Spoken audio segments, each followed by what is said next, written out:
ভারী বর্ষণে রাজধানীতে জলাবদ্ধতা, চরম দুর্ভোগে অফিসগামী মানুষ ও শিক্ষার্থীরা। বৃষ্টি হতে পারে সারা দিনই। দেশের আরও 10 জেলায় বন্যার আশঙ্কা, কষ্টের শেষ নেই বানভাসীদের। হরমুজ প্রণালী আবারও বন্ধ করল ইরান। রাতভর তেহরানে আমেরিকার হামলা, কড়া জবাবের হুঁশিয়ারি আইআরজিসি।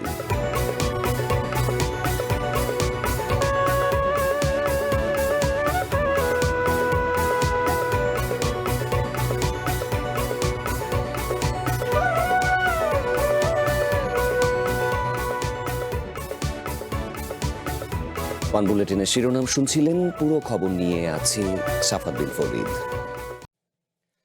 ভারী বর্ষণে রাজধানীর বিভিন্ন স্থানে সৃষ্টি হয়েছে জলাবদ্ধতা। ফলে সপ্তাহের প্রথম কর্মদিবসের শুরুতেই ভোগান্তিতে পড়েছেন অফিসগামী মানুষ। চরম দুর্ভোগের শিকার শিক্ষার্থী ও অভিভাবকেরাও।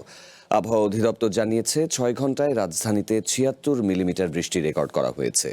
চলতি মাসে এই পরিমাণ বৃষ্টি আগে হয়নি। আজও সারাদিন রাজধানী ঢাকা সহ বিভিন্ন স্থানে ভারী বৃষ্টিপাতের পূর্বাভাস রয়েছে।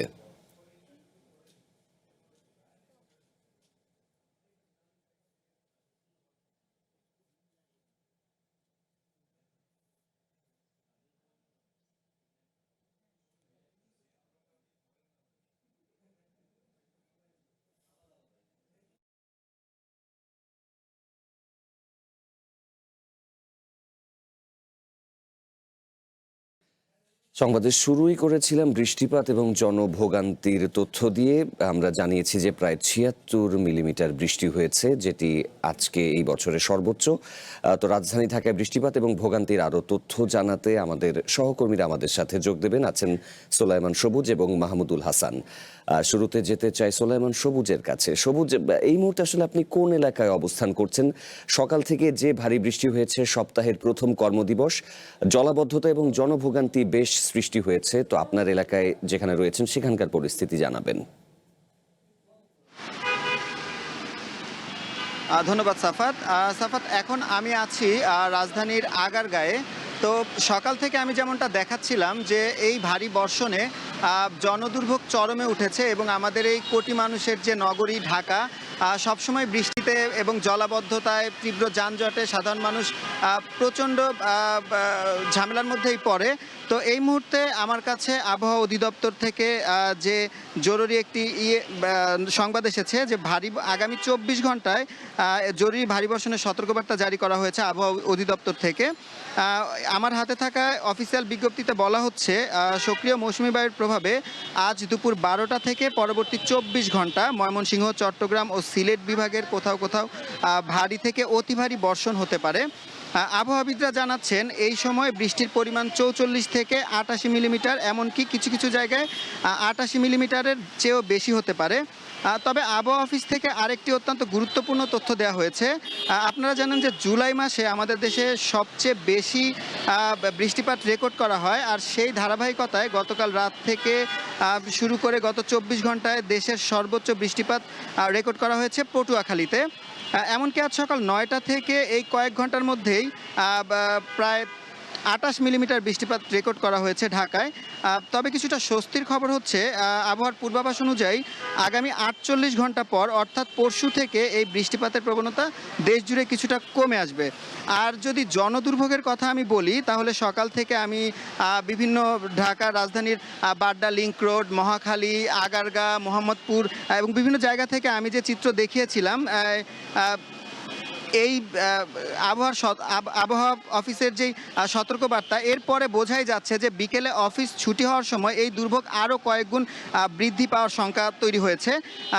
আপনাকে আমি জানিয়ে রাখি, আবহাওয়া অধিদপ্তরের আসার আগে আমি বাড্ডা লিংক রোড, মহাখালী, আগারগাঁ, মোহাম্মদপুর এবং সবশেষ এই মুহূর্তে আছি হচ্ছে আগারগাঁয়ে। এই এলাকাগুলো আমি ঘুরে খুব একটা স্বস্তির খবর দেখিনি। সাধারণ মানুষের মনে প্রচণ্ড ক্ষোভ। অনেকে অফিস যেতে পারেনি, অফিস থেকে তারা রাস্তা থেকে অনেকে ফিরে গেছেন। বিশেষ করে স্কুলগামী শিক্ষার্থীদের আজ অর্ধবার্ষিক পরীক্ষারও একটা ছিল। তো তারা অনেক স্কুলগুলো পরীক্ষা ক্যান্সেল করেছে, কিন্তু অনেকেই বাচ্চারা ভিজে পরীক্ষায় অংশগ্রহণ করেছে। আমার আরেক সহকর্মী আছে শেওড়াপাড়ায়, আমরা এখন তার কাছ থেকে শুনবো।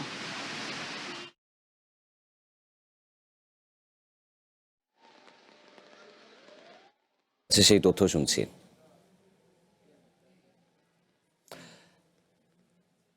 মাহমুদুল, যেমনটি বলছিলাম, আসলে সকাল থেকেই আমি মিরপুরের বিভিন্ন অঞ্চলে ঘুরে দেখেছি আসলে জনদুর্ভোগ আসলে চরম আকার ধারণ করেছে। আসলে গতকাল থেকে যেই তীব্র ভারী বর্ষণ শুরু হয়েছে, সেই ভারী বর্ষণের ধারা এখনো আমরা দেখতে পেয়েছি কমছেই না। কিছুক্ষণ পর পরই আসলে থেমে থেমে এই ভারী বর্ষণটি দেখা যাচ্ছে। আমরা ঠিক পিছনে আমি যদি একটু দেখাতে চাই যে এই যে মিরপুরের যেই সড়কটি আছে, সেই সড়কটি আসলে তীব্র যানজটের সৃষ্টি হয়েছে এই ভারী বর্ষণ এবং পানি জলবদ্ধতার কারণে।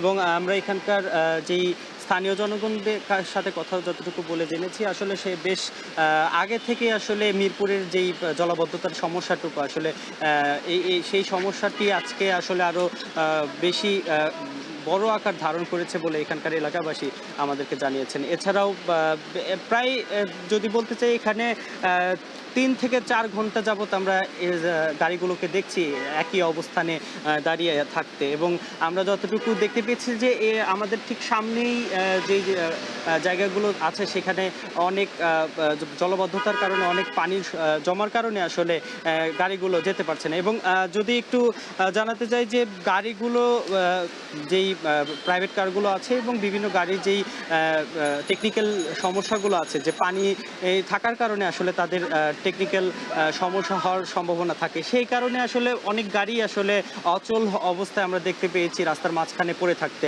এর কারণে আসলে তীব্র যানজটের সৃষ্টি হয়েছে। এছাড়াও এখানকার যেই স্থানীয় মানুষরা বলছেন যে অপরিকল্পিতভাবে ড্রেনেজ সিস্টেম তৈরি করা এবং যে খাল নদী ভরাট করার কারণে আসলে এই যে জনদুর্ভোগ, এই যে বৃষ্টির পানির কারণে জলাবদ্ধতা, এটি আসলে সৃষ্টি হয়েছে। এছাড়াও তাদের তারা দাবি জানিয়েছেন যে ঢাকাকে আসলে পরিকল্পিতভাবে যাতে সাজানো হয় এবং পরবর্তীতে আসলে যাতে এই ধরনের জলাবদ্ধতার সমস্যা যাতে আর কখনো না হয়। এছাড়াও আমরা এই রাজধানীর বিভিন্ন জায়গা আসলে ঘুরে দেখতে পেয়েছি যে বিভিন্ন জায়গায় আসলে একই অবস্থা দেখতে পেয়েছি। এখানে বিভিন্ন জায়গায় পানি জমাট বেঁধে আছে, মানুষের যাতায়াতের অসুবিধা হচ্ছে। এছাড়াও আমরা যদি বলতে চাই যে মানুষ আসলে বিভিন্ন দুর্ঘটনার মধ্যেও পড়ছেন। এছাড়াও আমরা মিরপুরের বিভিন্ন শিক্ষার্থীদের সাথে কথা বলে যতটুকু জেনেছি যে তাদের যেই স্কুলে যাওয়ার যে সমস্যাটি হচ্ছে, তারা স্কুলে যেতে পারছে না এবং যার কারণে অনেক স্কুলই আসলে বন্ধ করে দেওয়া হয়েছে এবং স্কুলগুলোতে এখন পরীক্ষা চলছে, সেই পরীক্ষাগুলো স্থগিত করতে শিক্ষকরা বাধ্য হয়েছেন। এছাড়াও আমরা এখানে এসে যতটুকু দেখতে পেয়েছি যে কয়েকটি সমস্যার সম্মুখীন হয়েছেন এখানকার এলাকাবাসী এবং ব্যবসায়ীরা, যারা বলছেন যে আসলে বৃষ্টির কারণে বিভিন্ন যেই অবৈধ ইলেকট্রিক যেই তারগুলো আছে, সেখান থেকে আসলে আগুন ধরার যে সম্ভাবনা বা ইলেকট্রিক শক তৈরি হওয়ার সম্ভাবনা এখানে কিন্তু তীব্র আকার ধারণ করছে। এক কথায় যদি বলতে যাই, আসলে এই বৃষ্টি আসলে ভারী বর্ষণের কারণে এখানকার মানুষের আসলে জনদুর্ভোগ আসলে এখন পর্যন্ত চরম আকার ধারণ করেছে। এই ছিল আমার কাছে আসলে বৃষ্টি এবং জনদুর্ভোগের সর্বশেষ তথ্য। মাহমুদুল, আপনাকে ধন্যবাদ। জলাবদ্ধতার যে পরিস্থিতি রাজধানী ঢাকার আগারগাঁও এবং শেওড়াপাড়া এলাকার খবর আমাদের সহকর্মীদের মাধ্যমে শুনছিলেন। এদিকে সারা দেশে সার্বিক বন্যা পরিস্থিতির আরও অবনতি হতে পারে। আগামী 72 ঘন্টায় চট্টগ্রাম, সিলেট, ময়মনসিংহ, রংপুর বিভাগের আরও 10টি জেলায় নতুন করে বন্যার শঙ্কা রয়েছে বলে জানিয়েছে বন্যা পূর্বাভাস ও সতর্কীকরণ কেন্দ্র। শনিবার সন্ধ্যায় বন্যা পূর্বাভাস ও সতর্কীকরণ কেন্দ্র থেকে বিশেষ বার্তায় এই আশঙ্কার কথা জানানো হয়। এদিকে কয়েকদিনের ভারী বর্ষণ আর পাহাড়ি ঢলে দেশের দক্ষিণ পূর্বাঞ্চলের বিস্তীর্ণ এলাকা এখনও বন্যা কবলিত। কোথাও পানি কিছুটা কমলেও প্লাবিত হচ্ছে নতুন নতুন এলাকা। সবচেয়ে বেশি বিপর্যয় ঘটেছে চট্টগ্রাম, কক্সবাজার, বান্দরবান, রাঙামাটি ও খাগড়াছড়িতে। উত্তর ও উত্তর পূর্বাঞ্চলের মৌলভীবাজার, হবিগঞ্জ, সিলেট ও সুনামগঞ্জের সুরমা, কুশিয়ারা, মনু ও খোয়াই নদীর পানি বিপদসীমার ওপর দিয়ে প্রবাহিত হচ্ছে। এছাড়া কুড়িগ্রাম, নীলফামারী, রংপুর ও গাইবান্ধার তিস্তা তীরবর্তী এলাকাগুলোতেও মানুষের দুর্ভোগ চরমে পৌঁছেছে।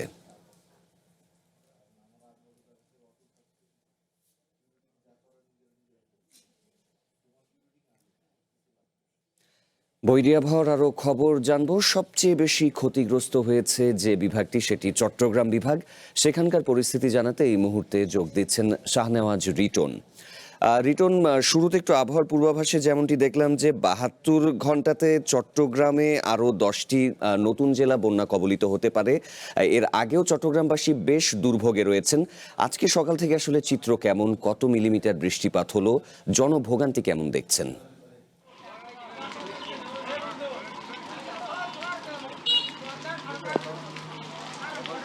শাফাত, চট্টগ্রামের মধ্যে মূলত দক্ষিণ যে জায়গায় বিভাগটি আছে সেখানে সবচেয়ে বেশি নাজুক অবস্থা। আনোয়ারা, বাঁশখালী, সাতকানিয়া এখানে মোটামুটি প্রায় ১,৮৮,০০০ পরিবার সরকারিভাবেই ঝুঁকিতে আছে, তার পানিবন্দী আছে। আমরা আসলে এক জায়গায় যাচ্ছিলাম প্রতিমধ্যেই, যে এখানে বিরোধী চিফ হুইপ এনসিপি নেতা হাসনাত তিনি এখানে নাহিদ ইসলাম দুঃখিত, তিনি এখানে যে একটি অনুষ্ঠান, এখানে একটা ত্রাণ বিতরণ অনুষ্ঠানে যোগ দেবেন, আমরা সেই অনুষ্ঠানটি কভার করছিলাম। পাশাপাশি একটা বন্যা দুর্গত এলাকা আছে, এখানে অসংখ্য মানুষ ত্রাণের জন্য অপেক্ষায় আছেন। তবে আমরা গতকালকের অবস্থা থেকে আজকের অবস্থা যদি বলি, গতকালকে বৃষ্টিটা শেষের দিকে এসে অনেক কম ছিল, আজকে সকাল থেকে কিন্তু আবার ভারী বৃষ্টি শুরু হয়েছে এবং আমরা কিছু এলাকা একটু আগে বাঁশখালী একটি অংশে ঢুকেছিলাম, সেখানে পানিটা বাড়তে শুরু করেছে এবং কিছু মানুষের দুর্ভোগ কিন্তু বাড়ছে।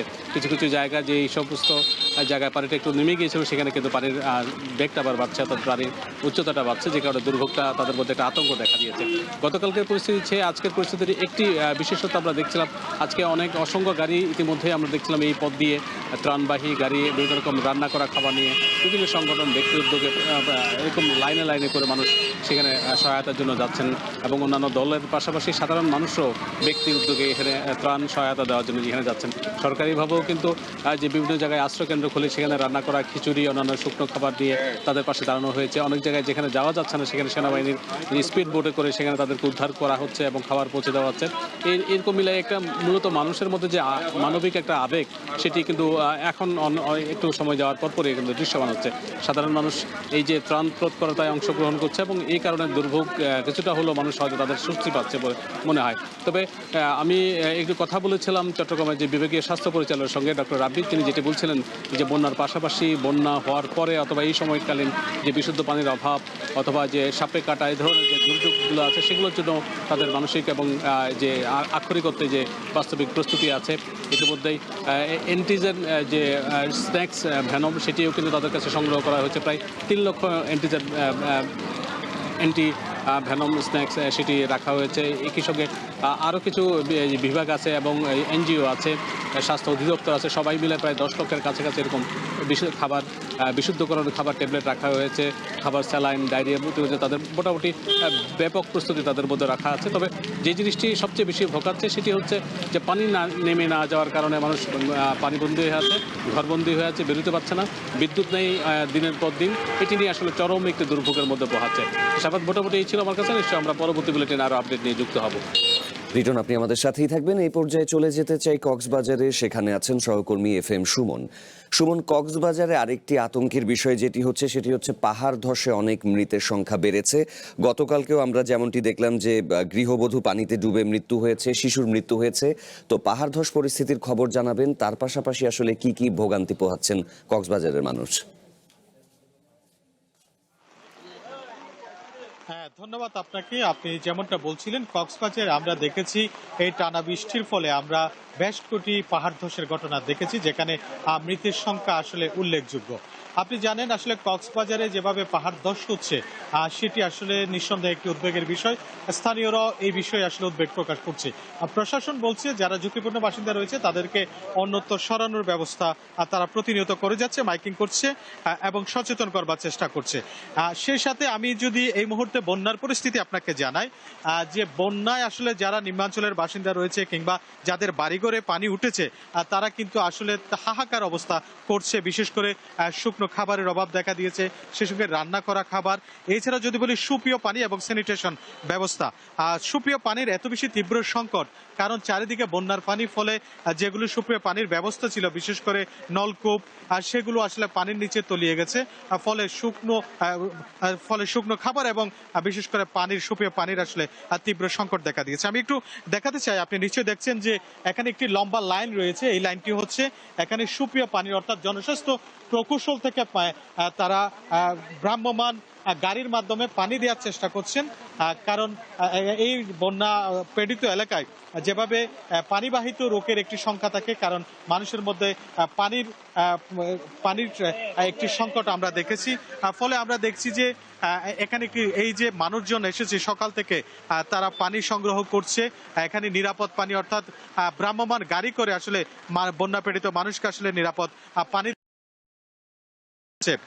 এছাড়া যদি বলি, আসলে কক্সবাজারে বন্যা পরিস্থিতি আসলে সকাল থেকে যেহেতু বৃষ্টিপাত হচ্ছে, ফলে কিছুটা অবনতির পথে। আমি একটু যুক্ত করতে চাই, জনস্বাস্থ্য প্রকৌশল কর্মকর্তা রয়েছেন যারা আসলে এই পানির সংকটে পানি দিচ্ছে না, এই বিষয়ে আমরা একটু কথা বলতে চাই। আপনারা কিভাবে পানি দিচ্ছেন, আসলে যারা আটকা পড়ে আছে বাড়িতে, তাদেরকে আপনারা কিভাবে কানেক্ট করছেন? আসলে বন্যা দুর্গত অবস্থায় মানুষ তো এখন পানিবন্দী। এখন যে সবচেয়ে বড় চ্যালেঞ্জ হচ্ছে নিরাপদ পানি, সুপেয় পানিটা এখন আসলে অনেক তীব্র সংকট। আমরা জনস্বাস্থ্য প্রকৌশল অধিদপ্তর থেকে আপনার পানি বিশুদ্ধকরণ ট্যাবলেট দিচ্ছি, প্রত্যেকটা পরিবারের মাঝে বিতরণ করার চেষ্টা করতেছি। সেই সাথে আমরা জেরিকেনের মাধ্যমে পানি পৌঁছে দিচ্ছি। আমাদের এখানে 2টা ওয়াটার ট্রিটমেন্ট প্লান্ট আছে, ওয়াটার ক্যারিয়ার গাড়ি আছে। এখানে মানুষ আমাদের যখন যে স্পটে আমরা সারা উপজেলা প্রত্যেকটা ইউনিয়নে প্রত্যেকটা স্পটে যে মানুষ এখনো যারা নিম্নাঞ্চলে বাড়িঘরে রয়ে গেছে, যারা আসলে পানি পাচ্ছে না, তাদের জন্য আপনারা কিভাবে ওখানে পানি পৌঁছাচ্ছেন? সেখানে সরকারি ত্রাণ যেখানে যাচ্ছে এবং আমরা নিজেরা রেড ক্রিসেন্ট বা বিভিন্ন ভলান্টিয়ারের মাধ্যমে আমাদের পানি বিশুদ্ধকরণ ট্যাবলেট ওইখানে পৌঁছে দিচ্ছি।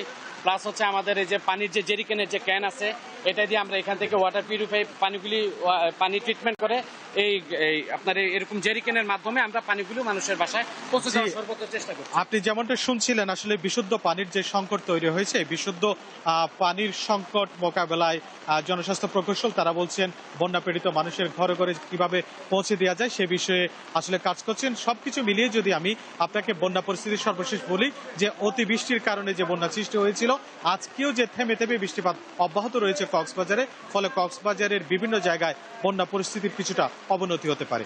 এই ছিল আসলে কক্সবাজার থেকে বন্যা পরিস্থিতির সর্বশেষ। সুমন, আপনাকে ধন্যবাদ। চট্টগ্রাম এবং কক্সবাজারে যে বন্যা পরিস্থিতিতে সৃষ্ট জনদুর্ভোগ, পাহাড় ধসের খবর, সেগুলো জানাচ্ছিলেন আমাদের সহকর্মীরা। আবারও হরমুজ প্রণালী সাময়িকভাবে বন্ধের ঘোষণা দিয়েছে ইরানের IRGC। গুরুত্বপূর্ণ নৌপথটিতে নির্ধারিত রুট ব্যবহার না করায় একটি বাণিজ্যিক জাহাজে হামলার পর এমন সিদ্ধান্ত জানায় তেহরান। এদিকে হরমুজ বন্ধের ঘোষণার পরপরই ইরানে 3য় দফায় হামলা শুরু করেছে আমেরিকা। গুরুত্বপূর্ণ বেশ কয়েকটি শহরে একাধিক বিস্ফোরণের খবর নিশ্চিত করেছে ইরানের রাষ্ট্রীয় গণমাধ্যম। হরমুজ প্রণালীতে নির্ধারিত রুট ব্যবহার না করায় একটি বাণিজ্যিক জাহাজকে লক্ষ্য করে সতর্কতামূলক গুলি চালায় ইরান। এরপরই গুরুত্বপূর্ণ এই জলপথ সাময়িকভাবে বন্ধের ঘোষণা দেয় Islamic Revolutionary Guard Corps IRGC।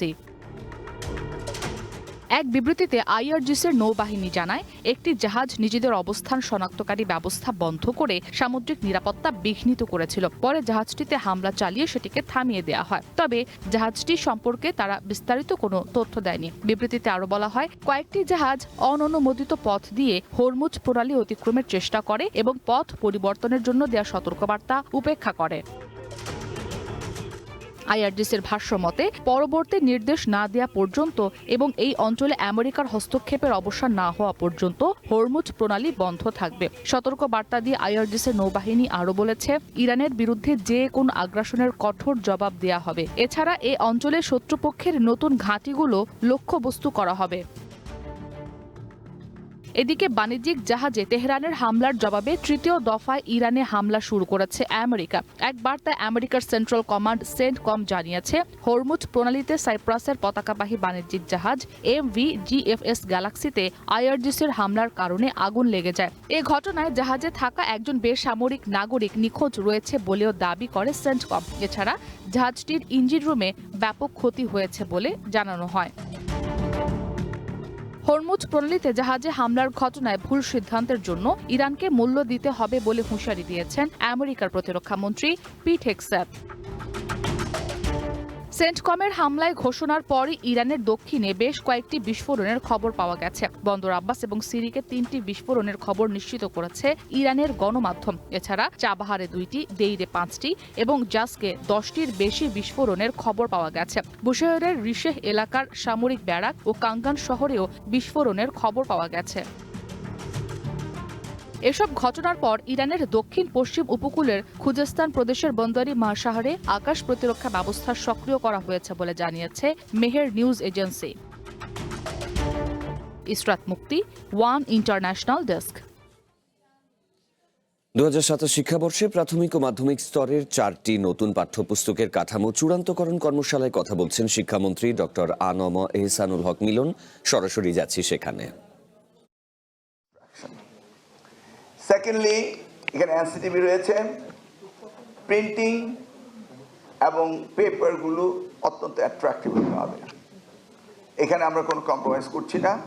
আমি অলরেডি তাদের সাথে মিটিং করেছি, প্রিন্টিং প্রেস মালিকদের সাথে এবং পেপার ইন্ডাস্ট্রির মালিকদের সাথে মিটিং করেছি। অতএব সেখানেও আমাদের কোনো দুর্বলতা নেই। বইগুলোর উপরের পৃষ্ঠা যেটা মলাটের পিকচারগুলো অত্যন্ত প্রাণবন্ত হতে হবে। ইট শুড বি টাচি এবং যেন আমাদের যারা পড়বে তাদেরকে অ্যাট্রাক্ট করতে পারে। ছবি যেন নিজের থেকে কথা বলে, এই জিনিসগুলো আমাদের দেখতে হবে। সব বিষয়ে আলোচনা হয়েছে। আমি জানি আর কোন বিষয় বাকি রয়েছে। This are the main points. কি চেয়ারম্যান সাহেব, this are the main points. আর নিশ্চয়ই আমরা যেটা করতে যাচ্ছি, পরিমার্জন করতে যাচ্ছি এবং বিগত বইগুলি যদি পরিমার্জনের পাণ্ডুলিপি দেখেন, এরকম উচ্চা বান্ডেল হয়েছে, অল ইনকারেক্ট স্পেলিং, যাচ্ছে তাই। আমি আশা করব এবার আমরা যদি গ্রুপ ওয়াইজ মিটিং করেছি এক্সপার্টিসদেরকে নিয়ে, এবার আমাদের কোনো সমস্যা থাকবে না, আর আমরা কোনো সমালোচিত হব না। সেই ব্যাপারে সকলকে সজাগ থাকতে হবে। আপনারা যারা সহযোগিতা করেছেন বিভিন্ন সেক্টর থেকে এসে করছেন, আমি জানি এটি আপনাদের মানবিক, নৈতিক এবং দেশপ্রেমের দায়িত্ব হিসাবে আমাদের প্রধানমন্ত্রীর এডুকেশনের যে ভিশন রয়েছে সেটিকে সাপোর্ট করার জন্য আপনারা এসেছেন। এখানে কোনো ইন্টারেস্ট নিয়ে আপনারা আসেননি।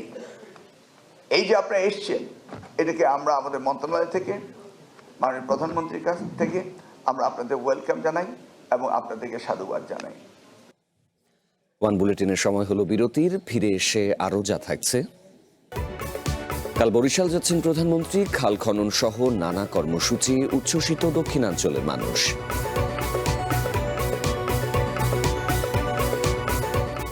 আগামীকাল বরিশাল যাচ্ছেন প্রধানমন্ত্রী তারেক রহমান। খাল খনন ও বৃক্ষরোপণ কর্মসূচি উদ্বোধনের পাশাপাশি অংশ নেবেন বিএনপির সাংগঠনিক সভায়। এরই মধ্যে সব প্রস্তুতি সম্পন্ন করেছে প্রশাসন। প্রধানমন্ত্রীর আগমন ঘিরে উচ্ছ্বসিত বরিশাল সহ দক্ষিণাঞ্চলের মানুষ। কীর্তনখোলার তীরে তারেক রহমানের জন্য অপেক্ষা বরিশাল অঞ্চলের মানুষ। শুধু রাজনৈতিক কর্মী নয়, উন্নয়নের প্রত্যাশায় তাকিয়ে আছে পুরো দক্ষিণাঞ্চল। বিএনপির শীর্ষ নেতা হিসেবে বরিশালের বেলস পার্কে নির্বাচনী জনসভায় অংশ নিয়েছিলেন তারেক রহমান। সেই সফরের 5 মাস পর এবার আসছেন রাষ্ট্রীয় প্রধান হিসেবে। তার সফরকে ঘিরে অনেকটাই প্রস্তুতি সম্পন্ন করেছে প্রশাসন। নিরাপত্তার পাশাপাশি নগর জুড়ে সম্পন্ন হয়েছে পরিষ্কার পরিচ্ছন্নতা কার্যক্রম।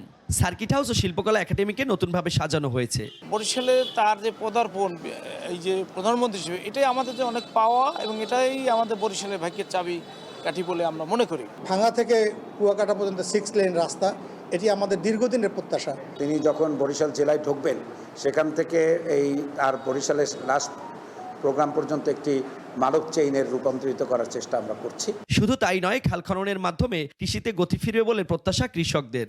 আমাগো খাল খনন করেছে, এখন আমাগো দুই পাশে খালের রাস্তা আছে এবং দুই পাশে কোনো গাছ গাছালি নাই। গুলো এখন উন্মুক্ত, এখানে 20,000 বৃক্ষ রোপণ করা সম্ভব।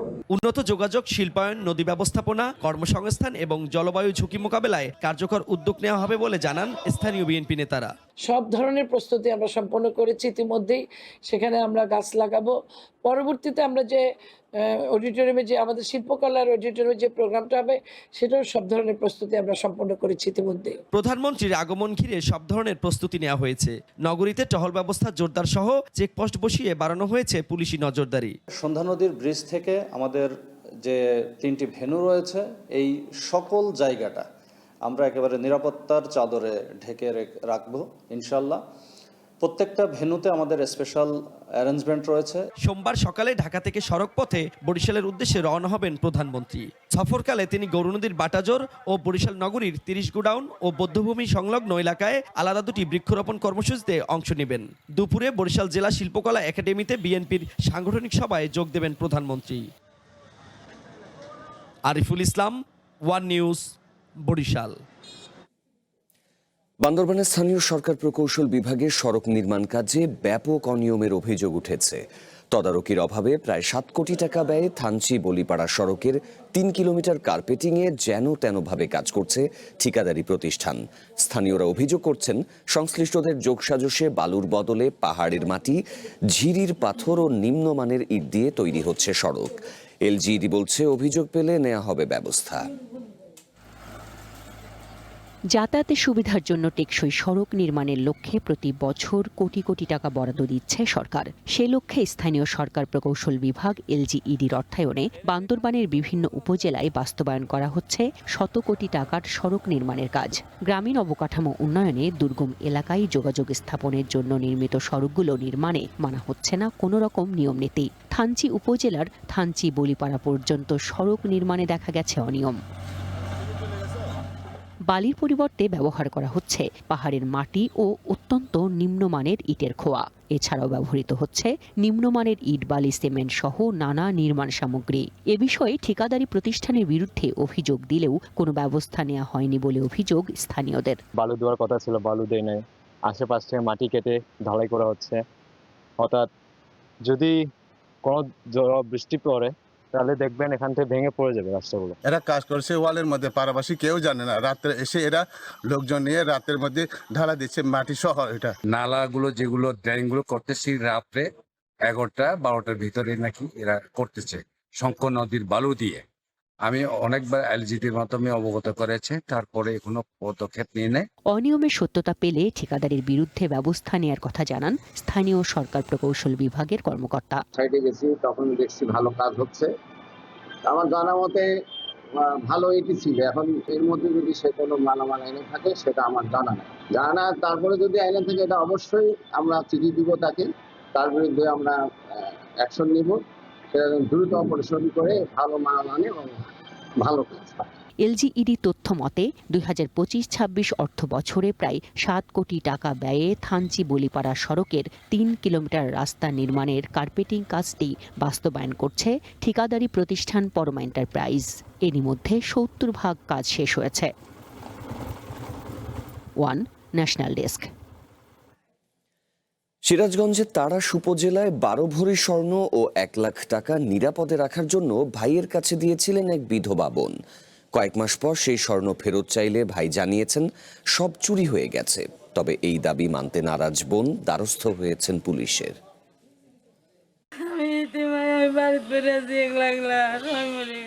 মারা গেছেন স্বামী, কাছে থাকেন না ছেলে মেয়ে কেউ। ফাঁকা বাড়িতে একা থাকায় অগাধ বিশ্বাসে নিজের 12 ভরি স্বর্ণ ও 1 লাখ টাকা ভাইয়ের কাছে আমানত রেখেছিলেন বিধবা বোন মাবিয়া।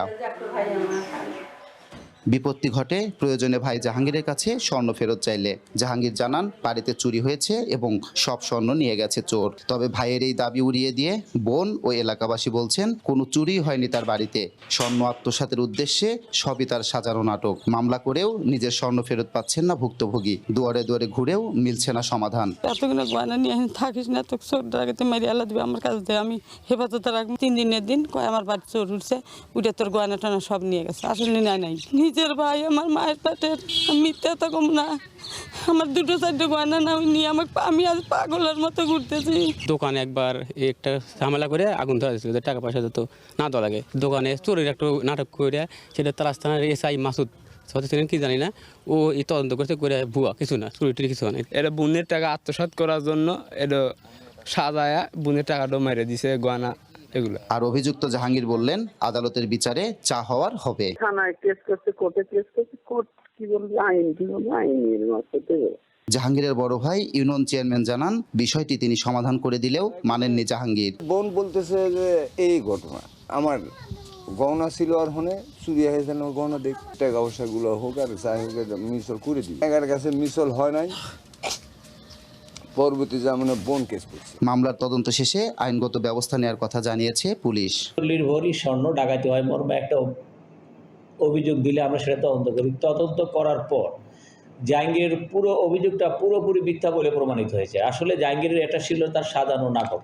প্রকৃত ঘটনা উদ্ঘাটন করে কার্যকর ব্যবস্থা নেওয়ার দাবি স্থানীয়দের। Shubhokumar Ghosh, one news, Sirajganj. One বুলেটিনে আবারও নিচ্ছি বিরতি, ফিরে এসে আরও যা থাকছে।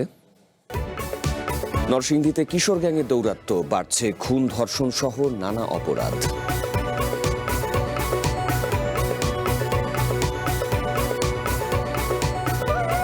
তাদের উঁচু জায়গা আছে, পানি বাঁধবে না, এবং তরমুজ চাষ একটা সহজ চাষ। তার সাফল্য দেখে এলাকার অন্য কৃষকরাও এখন আগ্রহী হয়ে উঠেছেন। ধান পাটে যে খরচ হয় তার চেয়ে তরমুজ গাছে খরচ কম, লাভ বেশি।